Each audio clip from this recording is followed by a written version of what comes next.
Hi guys, this is Craig and this is my journey to 100 deals. So last time we checked in was Wednesday. What I'm gonna start doing is touching base once a week.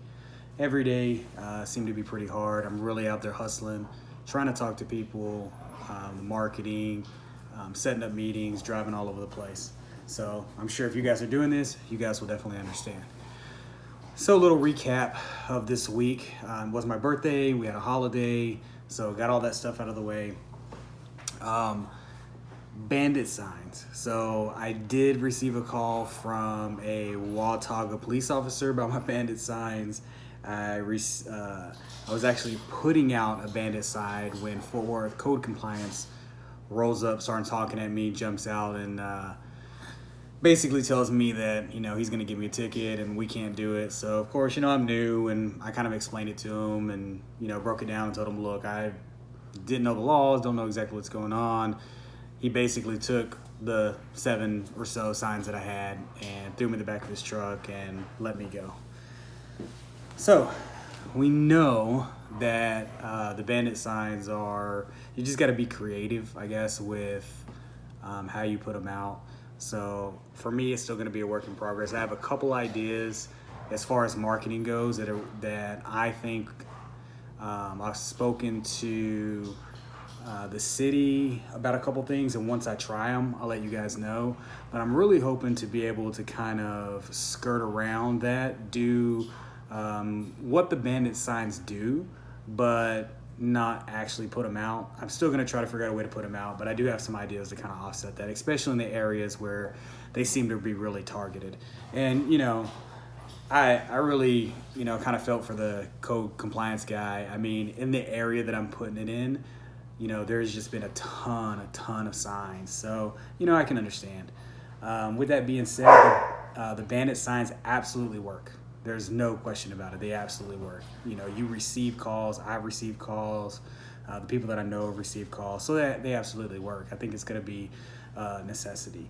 Some of the other stuff that I've went around and started talking to local businesses. And I think that's really going to be the key, is doing some kind of like co-op marketing and mixed marketing with them. You should really target businesses that are looking for, or at least have overlapping, intertwining demographics of their customers. So that's really what I'm focusing on right now. I'm going to try a few different places and see if we can kind of go in on some mailers and some flyers and some different stuff, so that way I can see if the customers that I'm targeting work for them and the customers that they're targeting works for me. Plus, anytime that you can get somebody to go in on you, it saves you a ton in the printing cost. So the goal really is to get them to pay for the printing and possibly the distribution, and I can just piggyback for little to zero cost. So that's going to be my plan. I've done some of that in the past with other companies, so I absolutely know that works. And it's a way to lower your advertising cost. The puppies are fighting and playing around in the background, as you can hear. But on the other front, I did have a couple meetings.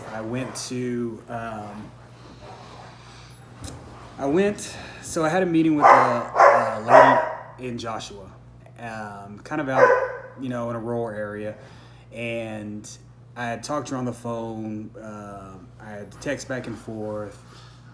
She was really the type of person that, very emotional, that she told me her story. She just wanted to get out from underneath the house. She just didn't want to go by there anymore. She didn't want to deal with it. She had renters out there. She just wanted to be done with it. House, it's a trailer. It's a double wide trailer on 2 acres. She just wanted to remove herself from the situation. Trailer's paid off. Only $3,000 left on the land. And we had text back and forth. She had passed on a couple meetings through the holidays. Finally, she got back to me. I drove out there, actually yesterday. And she said, just go by the house. I'm going to try to meet you out there. I hope they'll answer the door for you. So, red flags are already kind of kicked up. I got out there, couldn't get them to come to the door. Looked at the house from the outside and then called her. She didn't answer. So I was like, okay, she said she lives 10 minutes away. I kind of started driving towards where she said she lived. And she finally answered the phone. I was like, goodness. She's like, hey, I was outside playing in the water with my kids. So I really want to get rid of the property. I was like, well, can I come by? Let me come by. We'll sit down. We'll kind of chit chat about it. And she says, yeah, let me talk to my dad and see about coming over. So I hear her go in the room and she says, hey, Dad. And I couldn't hear what she said. And she gets on the phone. She says, here's my dad, and hands her dad the phone. And that was the last time that I spoke to her. And her dad gets on the phone. And so all the rapport that I was building up was obviously with her. And she was a really emotional person. And this guy's an 80 or 68-year-old old guy. He gets on the phone. Hey, bud, I'm not an idiot. And he starts going. He talked for an hour about how much the property's worth. And he was spot on. I mean, he said, hey, each acre out here is going for $25,000. There's 2 acres. There's $50,000 in land. There's houses that are selling for $120 around here. Some of them are selling for $130 if they're nice inside. On and on and on. And I said, well, what would be your price since you've kind of been pricing everything? And he said, 85. I said, well, what would be your lowest offer? Let's just kind of cut the chase and see what would be your lowest offer. He said 80. I said, okay. So what would you say if I offered you 65? And all I heard was, I'm not an and the phone went dead. I was like, oh my God. I thought he literally took the phone, threw it out his window, and that was it. So I tried to call back and it went straight to voicemail. Again, it went straight to voicemail. So I was like, wow, that did not go the way I expected. And then the phone rings. And he called. He said, hey, I'm sorry. The phone went dead. And, so we kept talking. I told him too. I was like, I thought you were just mad at me and you threw the phone out the window. You just didn't want nothing to do with me. And he was laughing. But he was, in the beginning of the conversation, he's like, I don't want anybody from Dallas. You guys just want to come in and flip these houses and take them. And I talked to him for a while and let him know I, didn't live too far down the road and kind of talked about that. And, he loosened up a lot. But, went back and forth, and he just stuck to the 80. I was like, well, sir, we haven't been inside yet. So, you and I are going to have to go over there. We're going to have to look around. If you had to fix anything from what what would you think needed to be fixed on? And he named off a few things and said it was going to cost $2,800 if he went to Home Depot to fix it, which, definitely a low ball. I was like, okay, so if we go in there and there's some little stuff wrong, would you be willing to adjust the price up or down just a little bit based on, how it looks inside? And he said no.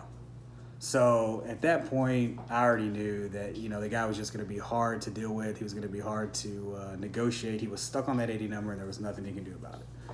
So, we kind of ended the conversation, told him that we really needed to get in the house in order to continue the conversation because, it's hard to make an offer on something you can't see. So he started telling me about the tenants that were in there and that he's letting them stay there for $900 and it's his son's friends and he's not making much money off of it and he'll just kick them out if I get the house and on and on. So we agreed that he's going to try to reach out to him and really see if they'll let us in the house so we can check the house out and then get back to me. But at this point, I'm going to go out there and talk to him, but barring any,